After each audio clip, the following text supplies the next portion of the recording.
Good morning students, I welcome you all to CATG's online class.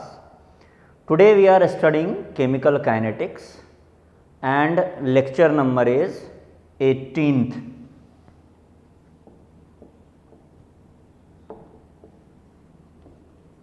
तो बच्चों कल हम लोगों ने पढ़ा था आर्हेनियस थ्योरी के बारे में और हमने मैथमेटिकली ये डिराइव किया था कि k जो कि रेट कांस्टेंट होता है इसका वैल्यू होता है e to the power minus EA by RT। k है रेट कांस्टेंट, a है आपका प्री एक्सपोनेंशियल फैक्टर या फिर आर्हेनियस फैक्टर बोल सकते हैं, ठीक है, या इसको फ्रीक्वेंसी फैक्टर भी बोलते हैं क्योंकि ए के साथ क्या जुड़ा रहता है, कोलिजन फ्रीक्वेंसी। याद आ रहा है, कोलिजन फ्रीक्वेंसी इनटू प्रोबेबिलिटी। तो ए के अलग अलग नाम है, आर्हेनियस फैक्टर, एक्सपोनेंट से पहले वाला यानी प्री एक्सपोनेंशियल फैक्टर या फिर फ्रीक्वेंसी फैक्टर। E है activation energy, R gas constant और T टेम्परेचर है। और इसी के आधार पर हमने देखा था कि टेम्परेचर चेंज करने से K पर क्या फर्क पड़ेगा। इसके बाद हमने एक और इक्वेशन डराइव किया था K इक्विलिब्रियम के बारे में और वो आया था AF बाय AB। कोई दिक्कत? AF by AB into E to the power minus delta H by RT, ये डराइव किया था हमने K इक्विलिब्रियम के लिए। और यहाँ से तुम्हें एक क्वेश्चन हमने दिया था सॉल्व करने को। वो क्वेश्चन था कि तुम्हें natural log K equilibrium 2 by K equilibrium 1 is equal to delta H by R 1 by T1 minus 1 by T2, ये तुम्हें प्रूफ करना था। इसका प्रूफ हम नहीं बता रहे हैं, ये तुम्हें ही सॉल्व करना है। एक और क्वेश्चन हमने पूछा था कि टेम्परेचर चेंज करने से इक्विलिब्रियम कांस्टेंट पर क्या फर्क पड़ता है, ठीक है ना। इसको हम बता दे रहे हैं बस शॉर्ट में, हालांकि हमने केमिकल इक्विलिब्रियम चैप्टर में इस बात को डिस्कस किया है। तो देख लो यहां पर, अगर तुम टेम्परेचर बढ़ाओगे, ठीक है ना, टेम्परेचर बढ़ाओगे तो क्या होगा, ये जो टर्म है डेल्टा H बाय RT, ये टर्म बढ़ेगा या घटेगा, बताओ। तो टेम्परेचर बढ़ाओगे, डेल्टा H अगर पॉजिटिव है, डेल्टा H क्या है, पॉजिटिव है, यानी कि अगर एंडोथर्मिक रिएक्शन है तो इसके लिए तुम्हें कंडीशन लगाना पड़ेगा delta H greater than 0। Positive या नेगेटिव देख करके ही हम पता करेंगे। तो डेल्टा H अगर पॉजिटिव है, टेम्परेचर बढ़ाओगे तो ये पूरा टर्म घट गया। कोई दिक्कत? अब देखो ये टर्म घट गया है, अब थोड़ा सा मॉडिफाई कर दे रहे हैं इस इक्वेशन को तो तुम्हें एग्जैक्टली क्लियरली पता चल जाएगा। तो ये हो गया AF बाय AB, कोई दिक्कत, और 1 by E to the power delta H by RT। तब तुम्हारा डेल्टा H पॉजिटिव है, एंडोथर्मिक रिएक्शन है, तो टेम्परेचर बढ़ाने से ये पूरा क्वांटिटी घटा, ये वाला क्वांटिटी घट गया, तो E का जो पावर है E to the power delta H by RT, ये पूरा क्वांटिटी भी घट गया क्योंकि ये क्वांटिटी E का पावर घट गया तो ये पूरा टर्म कम हो गया, और ये पूरा टर्म कम हो गया अगर, तो देखो K इक्विलिब्रियम के इक्वेशन में ये डिनोमिनेटर में आता है, डिनोमिनेटर वाला कम होगा तो ये पूरा वैल्यू बढ़ेगा, यानी K इक्विलिब्रियम बढ़ जाएगा, तो K इक्विलिब्रियम बढ़ जाएगा। याद रखोगे, टेम्परेचर बढ़ाने से एंडोथर्मिक रिएक्शन का इक्विलिब्रियम कांस्टेंट बढ़ता है। टेम्परेचर बढ़ाने से एंडोथर्मिक रिएक्शन का इक्विलिब्रियम कांस्टेंट बढ़ता है। अब हम तुम्हें दूसरा रिजल्ट बता रहे हैं, टेम्परेचर बढ़ाने से delta H by R T, ये तो घट गया। लेकिन मान लो अगर तुम्हारा रिएक्शन एक्जोथर्मिक है, delta H is less than 0, ठीक है ना। अगर एक्जोथर्मिक रिएक्शन है तो हम तुम्हें बता रहे हैं क्या कि के इक्विलिब्रियम कम हो जाएगा। तुम्हें इधर सोचना है कैसे कम होगा, ठीक है ना, ये सोचना है। इस पर इसलिए तुम्हें नहीं बता रहे हम यहाँ पर, केमिकल इक्विलिब्रियम में बताए हैं। अगर तुम एनालिसिस नहीं करोगे तो तुम्हारा माइंड डेवलप कैसे होगा। इसलिए घबराना नहीं है बच्चों, एनालिसिस करो, नहीं समझ में आए तो फिर अंतिम में हम तो बताने के लिए है ही बैठे हुए, है कि नहीं। इसके बाद आज हम लोग पढ़ने जा रहे हैं बच्चों, इसके बाद कैटलिस्ट के बारे में, कि कैटलिस्ट के बारे में आप सबने सुना होगा, उसका क्या काम होता है। तो ये उम्मीद करते हैं तुम लोग इसको नोट डाउन कर लिए होगे, हम मिटाने जा रहे हैं इसको। तो अगर सुने हो पहले कैटलिस्ट के बारे में तो बताओ क्या योगदान होता है कैटलिस्ट का एक रिएक्शन में, कैटलिस्ट क्या होता है। तो लिख लो पहले, कैटलिस्ट क्या है। कैटलिस्ट लिखो, it is the substance, it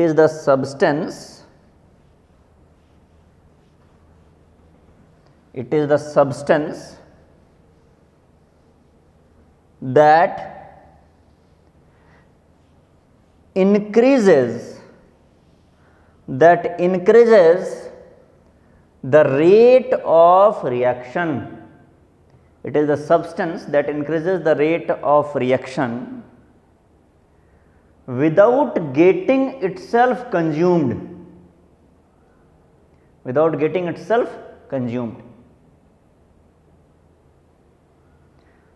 catalyst एक ऐसा सब्सटेंस होता है जो केमिकल रिएक्शन के स्पीड को बढ़ा देता है लेकिन खुद खर्च नहीं होता है।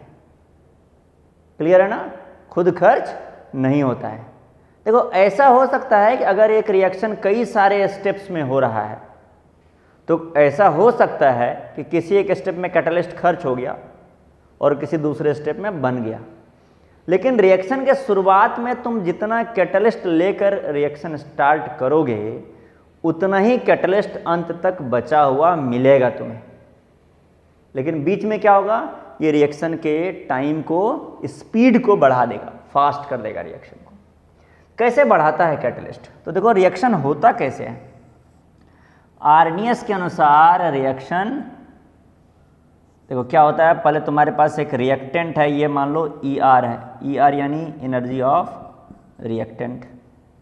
प्रोडक्ट की एनर्जी इससे ज़्यादा भी हो सकती है, कम भी हो सकती है। मान लो हमने मान लिया कि ये प्रोडक्ट की एनर्जी इससे ज़्यादा है और ट्रांजिशन स्टेट का एनर्जी इन दोनों से ज़्यादा होता है, लेकिन ट्रांजिशन स्टेट थोड़ी देर के बाद बनता है। तो मान लो इस टाइम पर ट्रांजिशन स्टेट बना और उसकी ये एनर्जी है E ट्रांजिशन स्टेट। तो रिएक्टेंट से पहले ट्रांजिशन स्टेट तक पहुंचा और ट्रांजिशन स्टेट से वापस वो प्रोडक्ट तक पहुंचेगा। ये प्रोडक्ट की एनर्जी है।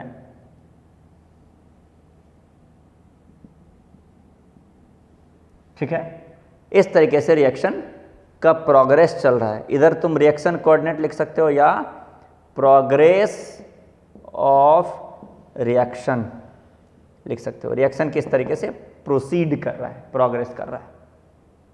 ठीक है, तो देखो बच्चों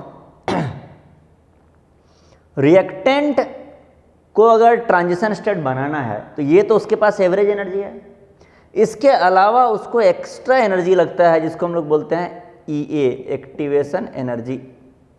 अब देखो इसको कोई EAF भी लिख सकता है, activation energy of forward reaction. ठीक है ना, लेकिन हम बोले कि अगर कुछ भी न लिखा रहे तो हमेशा फॉरवर्ड रिएक्शन ही समझते हैं, इसीलिए हम भी बार बार EAF नहीं लिखेंगे। सिंपल है EA लिखना, समझने में भी आसान होता है। तो EA इतना एक्स्ट्रा एनर्जी चाहिए तब जा करके रिएक्टेंट जो है प्रोडक्ट में कन्वर्ट हो जाएगा। ठीक है, कैटलिस्ट क्या करता है?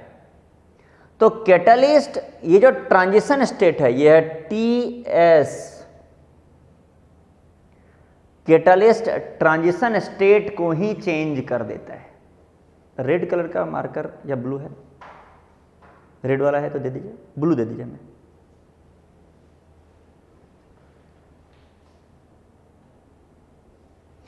कैटलिस्ट जो है वो क्या करता है कि ट्रांजिशन स्टेट जो पहले बन रहा था, बिना कैटलिस्ट के जो ट्रांजिशन स्टेट बन रहा है, कैटलिस्ट अपने प्रेजेंस में एक नए तरीके का ट्रांजिशन स्टेट बनाता है, जो ट्रांजिशन स्टेट पुराने ट्रांजिशन स्टेट से ज्यादा स्टेबल रहता है। तो देखो, अगर कैटलिस्ट के थ्रू रिएक्शन को चलना हो तो रिएक्टेंट तो वही है, प्रोडक्ट भी वही है। कैटलिस्ट शुरुआत में जितना लोगे बाद में उतना तुम्हें मिल जाएगा, यानी कि प्रोडक्ट में कैटलिस्ट जाके मैच नहीं करेगा या खर्च भी नहीं होगा, वो रिएक्टेंट भी नहीं कहलाएगा। तो रिएक्टेंट तुम्हारा जो पहले था अभी भी वही है, प्रोडक्ट जो पहले था वही अभी भी वही है, बस रास्ता चेंज हो गया है। एक नए तरीके का ट्रांजिशन स्टेट बनाने लगा कौन? कैटलिस्ट। तो रिएक्शन अब दूसरे तरीके से प्रोसीड कर रहा है। देखो, एक नए तरीके का ट्रांजिशन स्टेट बन गया, और ये जो ट्रांजिशन स्टेट बना है ये TS डैश। कोई दिक्कत? अब देखो, रिएक्टेंट की एवरेज एनर्जी तो वही है, कैटलिस्ट को एनर्जी तो दिया नहीं। कैटलिस्ट क्या किया, ट्रांजिशन स्टेट बनने में पहले इतना एनर्जी लगता था EA के बराबर, अभी कितना लग रहा है? अभी यहां से यहां तक कितना एनर्जी हो गया बताओ? ये EA डैश। तो कैटलिस्ट के चलते एवरेज एनर्जी से जो एक्स्ट्रा एनर्जी चाहिए था ट्रांजिशन स्टेट बनाने के लिए, वो एक्स्ट्रा एनर्जी का अमाउंट कम हो गया। इस एक्स्ट्रा एनर्जी को बोलते हैं एक्टिवेशन एनर्जी, या कई बार इसको बोलते हैं एनर्जी बैरियर। ये बैरियर है ना, रिएक्टेंट को यहां तक आने के लिए ये बैरियर क्रॉस करना है कि नहीं? दीवार कूद करके जाना है, ठीक है? तो कैटलिस्ट क्या करता है? कैटलिस्ट दीवार को छोटा कर देता है, तो ज़्यादा लोग कूद करके इधर पहुंच जाते हैं, रिएक्शन ज़्यादा स्पीड से होता है। तो ये डायग्राम बना लो, और जो भी सिंबल हमने यूज किया है उस सिंबल को डिफाइन कर लो। EA क्या है? Activation energy in absence of catalyst. EA dash क्या है? EA डैश को ब्लू पेन से लिख देते हैं। EA डैश है, EA dash is equal to activation energy in presence of catalyst. कोई दिक्कत? अब बताओ TS क्या है? TS है transition state, transition state in presence of absence of catalyst, transition state in absence of catalyst. और TS dash है, TS dash है transition state in presence of catalyst, presence of catalyst. तो ये तुम्हारा diagram है जो catalyst के role को बताता है, ठीक है? इतना लिख लो। इतना अगर लिख लियो तो इसके आगे एक लाइन लिख लोगे,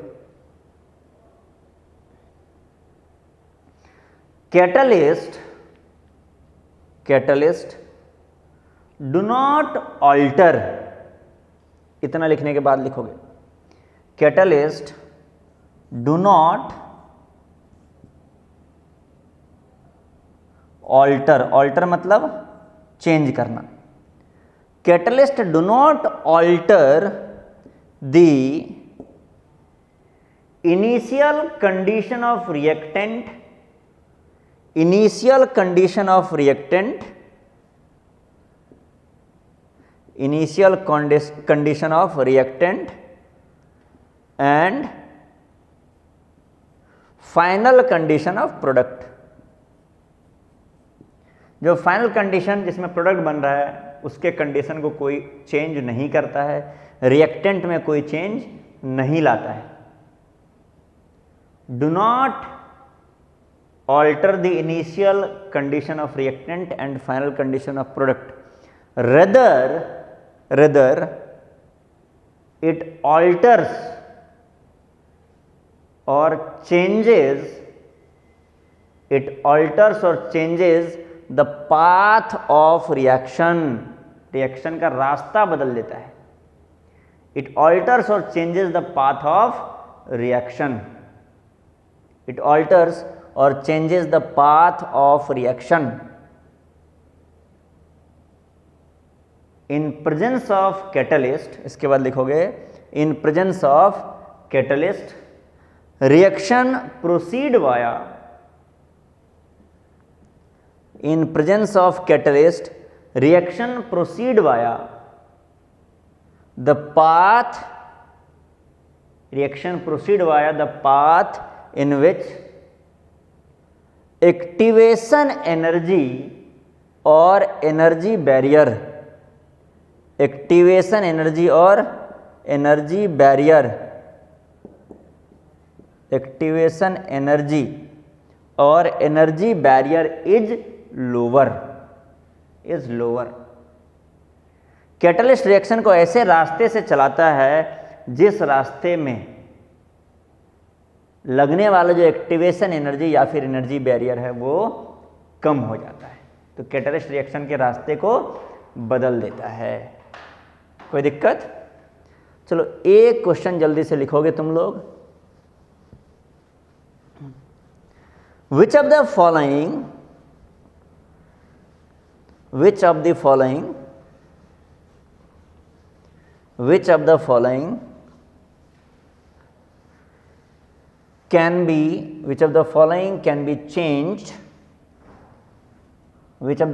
can be changed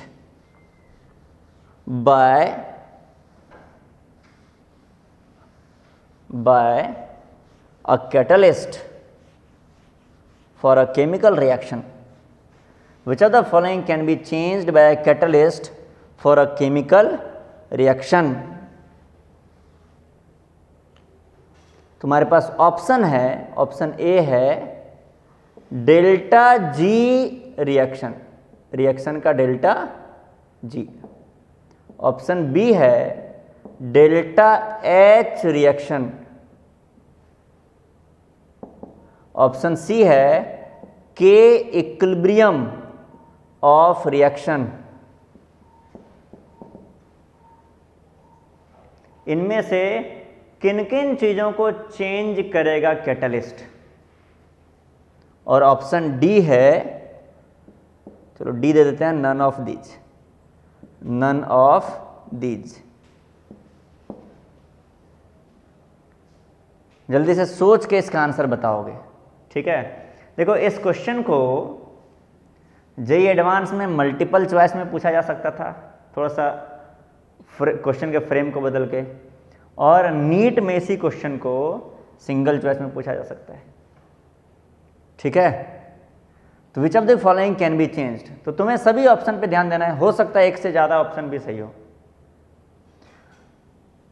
अगर तुमने सोच लिया तो हम लोग आगे बढ़ते हैं, इसका सॉल्यूशन चेक करते हैं कि ए होगा क्या। ए है डेल्टा जी रिएक्शन, रिएक्शन के दौरान फ्री एनर्जी का चेंज। हमने पढ़ा है डेल्टा जी, delta H, delta S R state function. सुना है आपने स्टेट फंक्शन के बारे में थर्मोडायनेमिक्स में? ये स्टेट फंक्शन है। स्टेट फंक्शन मतलब इनका वैल्यू सिर्फ इनिशियल रिएक्टेंट और फाइनल प्रोडक्ट के कंडीशन पर डिपेंड करता है, इसीलिए ये स्टेट फंक्शन कहलाते हैं। तो अगर ये सारे स्टेट फंक्शंस हैं, कोई दिक्कत? ये सारे अगर स्टेट फंक्शंस हैं तो इनका वैल्यू रास्ते पर डिपेंड करेगा ही नहीं, और कैटलिस्ट तो सिर्फ रास्ता को चेंज करता है, इसीलिए ए ऑप्शन नहीं होगा, बी ऑप्शन भी नहीं होगा। ए कैंसिल हो गया, बी भी कैंसिल हो गया। ऑप्शन सी के बारे में चर्चा किया जाए। Equilibrium constant of the reaction, reaction का इक्विलिब्रियम कांस्टेंट, चलो देखते हैं।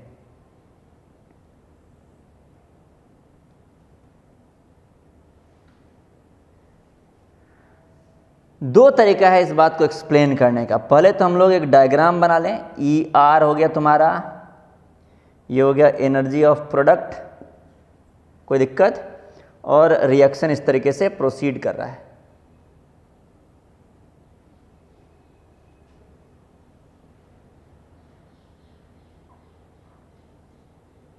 ठीक है ना, ये इधर से प्रोडक्ट का एनर्जी, और कैटलिस्ट के प्रेजेंस में ये रिएक्शन इस तरीके से प्रोसीड कर रहा है। ये दोनों मर्ज कर जाएगा इधर, ठीक है। अब ये तुम्हारा यहाँ से रिएक्टेंट से इतना, ये है तुम्हारा ई ए डैश, यानी कैटलिस्ट के प्रेजेंस में एक्टिवेशन एनर्जी, और ये वाला है ई ए, कैटलिस्ट के एब्सेंस में एक्टिवेशन एनर्जी। तुम ये बताओ, जो के इक्विलिब्रियम होता है, ये होता है के एफ बाय के बी इज इक्वल टू के एफ बाय के बी। के एफ बताता है फॉरवर्ड रिएक्शन का रेट या फॉरवर्ड रिएक्शन के होने का टेंडेंसी। के एफ जितना ज़्यादा होगा फॉरवर्ड रिएक्शन उतनी तेज़ी से होगा, और के बी जितना ज़्यादा होगा फॉरवर्ड रिएक्शन वो भी उतनी ही तेज़ी से होगा, ठीक है। तो ये दोनों रिएक्शन के टेंडेंसी को बताता है। अच्छा, ये के एफ के बी किस बात पर डिपेंड करता है? तो के एफ के बी डिपेंड करता है एक्टिवेशन एनर्जी पर, क्योंकि हमने पढ़ा है ना, K is equal to A E to the power minus E A by R T. तो टेम्परेचर के अलावा इस ग्राफ में देखो, इस ग्राफ में तुम्हें एक्टिवेशन एनर्जी दिखाई देगा। इस ग्राफ में, ये ग्राफ एक्टिवेशन एनर्जी के बारे में बात करता है, जिस पर इक्विलिब्रियम कांस्टेंट डिपेंड करता है। कोई दिक्कत? अब देखो, यहां से रिएक्टेंट को प्रोडक्ट में कन्वर्ट करना है, तो ये ट्रांजिशन स्टेट बना एब्सेंस में, और ये ट्रांजिशन स्टेट बना कैटलिस्ट के प्रेजेंस में। तो देखो, कैटलिस्ट आने से क्या हुआ, ये जो एनर्जी बैरियर था रिएक्टेंट के लिए कम हो गया। रिएक्टेंट को प्रोडक्ट में कन्वर्ट करना है तो एनर्जी बैरियर कम हो गया। पहले इतना बड़ा बैरियर था, बाद में इतना छोटा बैरियर हो गया। क्या प्रोडक्ट के लिए भी यही हुआ है? अगर प्रोडक्ट को वापस रिएक्टेंट में कन्वर्ट होना हो, तो प्रोडक्ट के लिए देखो कितना एनर्जी बैरियर था। प्रोडक्ट के लिए पहले इतना एनर्जी बैरियर था, अभी देखो, अभी प्रोडक्ट के लिए एनर्जी बैरियर यहां से यहां तक इतना हो गया, ये वाला। कोई दिक्कत? तो हम बताना ये चाह रहे हैं बच्चों तुम लोगों को कि जितना आसान रिएक्टेंट के लिए हुआ है प्रोडक्ट में कन्वर्ट करना, जितना एनर्जी बैरियर का फायदा रिएक्टेंट को हुआ है, उतना ही एनर्जी की बैरियर का फायदा प्रोडक्ट को भी रिएक्टेंट में कन्वर्ट होने में हुआ है। प्रोडक्ट अगर वापस रिएक्टेंट में कन्वर्ट होने लगे तो उसको भी उतने ही एनर्जी बैरियर का फायदा हुआ है। इतना रिएक्टेंट प्रोडक्ट में कन्वर्ट होना जितने फायदे में है, प्रोडक्ट रिएक्टेंट में कन्वर्ट होने के लिए भी उतने ही फायदे में है। यानी केएफ को जितना फायदा हुआ है, केबी को भी उतना ही फायदा हुआ। यानी केएफ जितना बढ़ा है, केबी भी उतना ही ज्यादा बढ़ा है। कोई दिक्कत? और इसीलिए केएफ के भी दोनों सेम अमाउंट से बढ़ता है, तो के इक्विलिब्रियम अनऑल्टर्ड, ऑल्टर्ड मतलब चेंज करना, अनऑल्टर्ड बाय कैटलिस्ट, कैटलिस्ट से के इक्विलिब्रियम अनचेंज्ड रहता है। देखो, कोई दिक्कत? कैटलिस्ट से के इक्विलिब्रियम अनचेंज्ड रहता है। तो देखो, अभी सी ऑप्शन भी गड़बड़ हो गया, क्या बचा? डी। ठीक है, तो इसमें सही ऑप्शन पूछा था तो डी हो गया। जे एडवांस में गलत ऑप्शन पूछता तो ए, बी और सी हो जाता। ठीक है, चलो अब हम आगे बढ़ते हैं। हम उम्मीद करते हैं कि ये तुमने नोट डाउन कर लिया होगा। इसको लिख लो जो सॉल्यूशन मैंने लिखा है। नेक्स्ट क्वेश्चन तुम्हारे लिए है।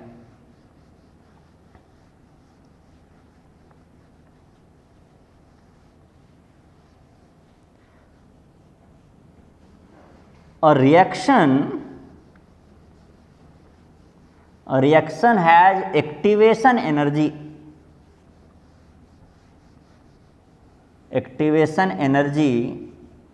10 kilojoule and 30 kilojoule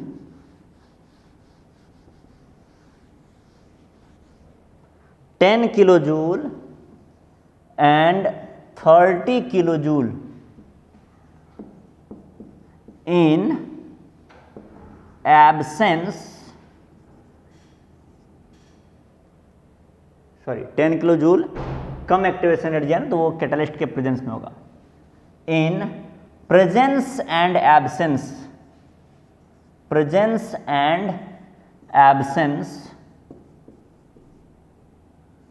of catalyst. Reaction has activation energy 10 kilojoule and 30 kilojoule in presence and absence of catalyst.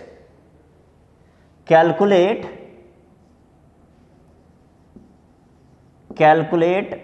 the temperature at which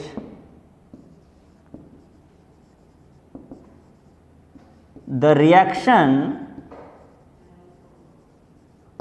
must be carried out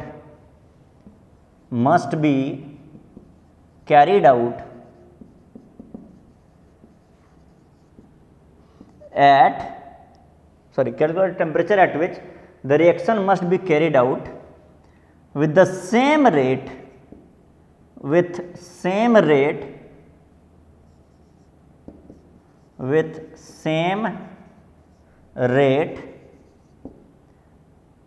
as that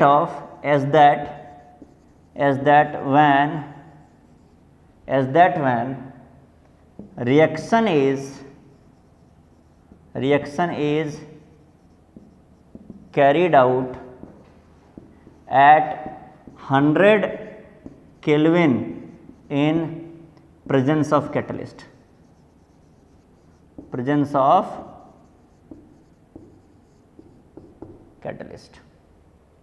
क्या लिखा है हम देखो, 10 किलोजूल और 30 kilojoule activation energy है। किस बात का एक्टिवेशन एनर्जी?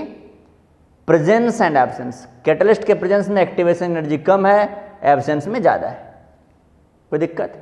तुम्हें बता रहा है कैलकुलेट द टेम्परेचर एट विच, वो टेम्परेचर कैलकुलेट करना है जिस टेम्परेचर पर which reaction is carried out with the same speed या विद सेम रेट। ऐसा टेम्परेचर के तुम्हें कैलकुलेट करना है जिस टेम्परेचर पर रिएक्शन को उसी स्पीड के साथ चलाया जा सके, जिस स्पीड के साथ रिएक्शन तब चल रहा होता है। कब चल रहा होता है? Reaction is carried out at 100 kelvin in presence of catalyst. Catalyst के प्रेजेंस में 100 केल्विन टेम्परेचर पर जिस स्पीड से रिएक्शन चल रहा होता है वैसा ही तुम्हें स्पीड चाहिए। ठीक है, चलो अब जल्दी से सॉल्व करें इस क्वेश्चन को। हम बोर्ड पर सॉल्व करें, इससे पहले तुम लोग सॉल्व करके बैठ जाओगे। क्वेश्चन को नोट डाउन कर लो, सॉल्व करो। तो देखो करना क्या है हमें, तुम्हें पता है रेट जो है कैटलिस्ट के प्रेजेंस और एब्सेंस में बराबर है। अच्छा, रेट तो होता है rate constant into concentration. Concentration के बारे में कुछ दिया हुआ नहीं है तो 1 मान लोगे दोनों केस में, तो कॉन्सेंट्रेशन को भूल जाओ। बेसिकली रेट होता है के इंटू कॉन्सेंट्रेशन, तो के बराबर होना चाहिए दोनों केस में। K absence of catalyst is equal to K presence of catalyst. Cat मतलब कैटलिस्ट, कैट मतलब कैट जी मत समझना इसको, ठीक है। तो कैटलिस्ट के एब्सेंस और कैटलिस्ट के प्रेजेंस में रेट कांस्टेंट बराबर होना चाहिए, और रेट कांस्टेंट होता है A to the power minus E A by R T. ये कैटलिस्ट के एब्सेंस में रेट कांस्टेंट है, तो कैटलिस्ट के एब्सेंस में रेट कांस्टेंट है, और कैटलिस्ट के प्रेजेंस में रेट कांस्टेंट क्या बोलोगे, तो ये बोलोगे A to the power minus E A dash. Catalyst activation energy को चेंज कर देता है बाय आर टी डैश। अच्छा, कैटलिस्ट के प्रेजेंस में तुम्हें टेम्परेचर भी अलग लेना है, तो यही जो टी डैश है वो तुमसे पूछा जा रहा है कि टी डैश टेम्परेचर कितना लोगे कि ये दोनों बराबर हो जाए। देखो इस क्वेश्चन से एक बात और समझ में आ रहा है हमें कि जो ए होता है ना उसके बारे में जानना पड़ेगा। तो कैटलिस्ट ए को इफेक्ट करेगा या नहीं करेगा, तो ए क्या होता है, ए बताता है बेसिकली कोलिजन, ऐसे कोलिजन जो प्रॉपर ओरिएंटेशन में हो रहे हो। पढ़ा है ना, ए होता है टोटल नंबर ऑफ कोलिजन यानी कोलिजन फ्रीक्वेंसी इनटू पी। ये जो फैक्टर होता है पी से मल्टीप्लाई करने का मतलब, ये मतलब है कि हम उन सारे कोलिजन को गिन रहे हैं जो प्रॉपर ओरिएंटेशन में हो रहा है। तो कोलिजन में कैटलिस्ट का कोई रोल नहीं है, उसका एक ही रोल है, क्या है, ये एक्टिवेशन एनर्जी को चेंज कर देना। तो ये देखो ए और ए जो है वो कैंसिल हो गया। अब देखो ये हो गया e to the power minus E A by R T. दोनों साइड नेचुरल लॉग ले लो, या ऐसा सोच लो कि ये है e to the power A, sorry A नहीं, कभी ए वेरिएबल तो यूज कर लिया, यह है e to the power x और यह है e to the power minus x मान लो। ये e to the power minus x है, ये e to the power minus y है। वाई क्या हो गया, वाई हो गया E A dash by R T dash. X क्या हो गया, minus E A by R T. तो तुम बोल सकते हो ना x is equal to Y, तो यहाँ से बोलोगे X is equal to Y, X is equal to Y. X is equal to Y का मतलब एक्स है तुम्हारा E A by R T. E A यानी कैटलिस्ट के एब्सेंस, एब्सेंस में एक्टिवेशन एनर्जी बताओ, तो प्रेजेंस एंड एब्सेंस, एब्सेंस में 30 है, तो 30, या इधर लिख ही देते हैं पहले हम क्लियरली ताकि कंफ्यूजन कोई ना रहे। E A by R T is equal to E A dash by R T dash, यहाँ से आर आर हो गया कैंसिल। अब क्या लिखोगे, ई ए कितना है भैया, ई ए है तुम्हारा कैटलिस्ट के एब्सेंस में 30 किलो जूल बाय टेम्परेचर कितना है, ये है कैटलिस्ट के एब्सेंस में 100। अच्छा ये तो कैटलिस्ट के प्रेजेंस में है ना, कैटलिस्ट के एब्सेंस में, अच्छा ये कैटलिस्ट के एब्सेंस में जो टी है ये निकालना है तुम्हें। कैटलिस्ट के प्रेजेंस में when reaction is carried out at 100 kelvin in presence of catalyst, T dash दिया हुआ है तुम्हें, बेसिकली टी डैश दिया हुआ है, तुम्हें टी निकालना है कैटलिस्ट के एब्सेंस में कितना टेम्परेचर लग रहा है। तो टी हमें पता नहीं है, ये देखो टी पता नहीं है, इधर राइट साइड में ये टी लिख देते हैं, लेफ्ट साइड में, राइट साइड में क्या होगा, ई ए डैश है, कैटलिस्ट के प्रेजेंस में एक्टिवेशन एनर्जी है 10, कैटलिस्ट के प्रेजेंस में एक्टिवेशन एनर्जी है 10 बाय टी डैश कितना है कैटलिस्ट के प्रेजेंस में, तो कैटलिस्ट के प्रेजेंस में टी डैश है 100 केल्विन। अब जल्दी से बताओ यहाँ से आंसर क्या होने वाला है, बताओ। तो ये हो गया टी तुम्हारा, T is equal to 300 kelvin. T क्या है, टी है कैटलिस्ट के एब्सेंस में टेम्परेचर। कैटलिस्ट के एब्सेंस में तुम कितना टेम्परेचर पर रिएक्शन कराओगे कि रिएक्शन का स्पीड वही हो जाए जो कैटलिस्ट के प्रेजेंस में 100 केल्विन पर है। ठीक है, चलो एक और क्वेश्चन सॉल्व किया जाए बच्चों।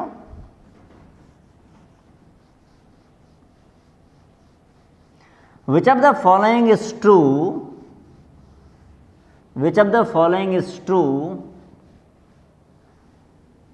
with regards to a catalyst? Which of the following is true with regards to a catalyst? Which of the following is true with regards to a catalyst?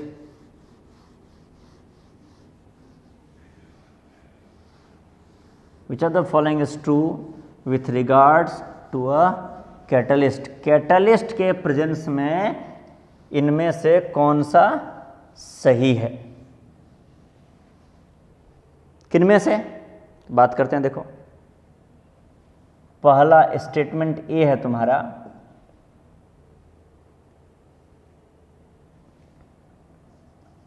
Catalyst was added to a reaction mixture. Catalyst was added to a reaction mixture before, या लिखो, when the reaction was started, when a reversible reaction was started, reversible reaction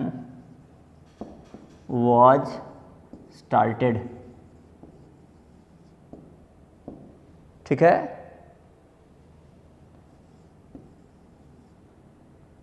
the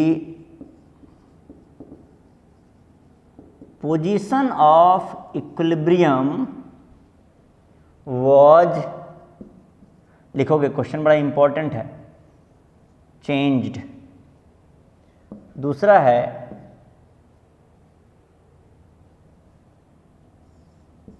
इसी से related statement लिख रहे हैं, only time to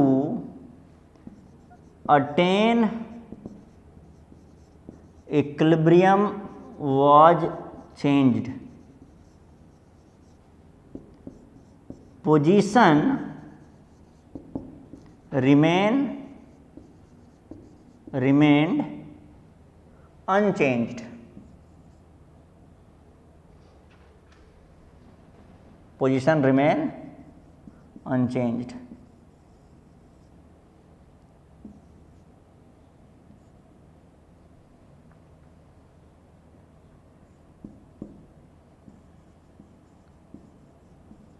Catalyst